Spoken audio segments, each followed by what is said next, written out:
Hello, viewers. Here's another chapter of Catastrophe, starring Snowy.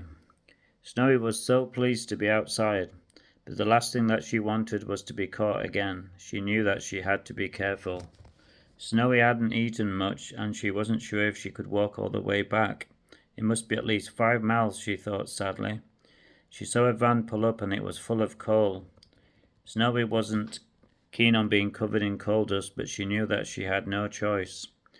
Snowy leapt up and she quickly hid behind the large sacks of coal. Then the van set off and a dirty cloud of smoke came out of the exhaust. It was most unpleasant, thought Snowy. The snow went straight up Snowy's nostrils and it was hard for her not to sneeze, but she knew that she had to be very quiet so that she wouldn't be discovered. It was a bumpy ride and she hoped that they were going in the right direction. After a few minutes she was sure of it as she began to recognize someone's green door, or remember the line of washing in the garden. Snowy was becoming hopeful. She knew that she was on their way, and then she heard a strange rumble from behind. It sounded like thunder, thought Snowy curiously, but it wasn't thunder. It was her enemy on a motorbike, and he was gaining on her.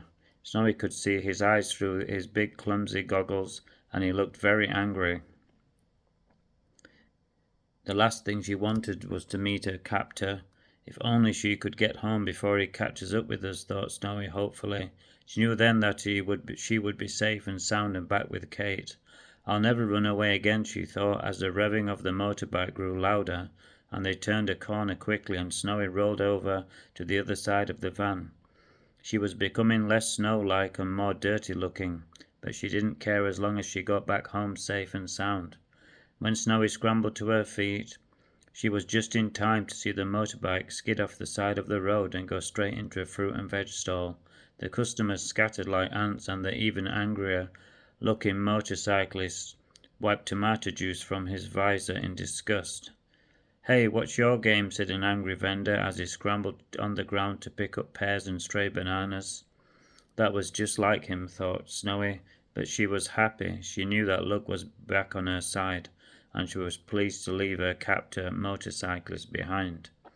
I must be near home soon, thought Snowy. The last thing that she wanted to do was to go too far, and then maybe she'd never find it. I've got to concentrate, she said to herself. Then she saw a shop which looked familiar, and then she recognized a purple door, and Snowy knew that she wasn't far from home. Snowy waited until the van had slowed down as it turned a corner, and then she quickly and carefully jumped out. She ran up to Kate's front door and she scratched at it with her paws.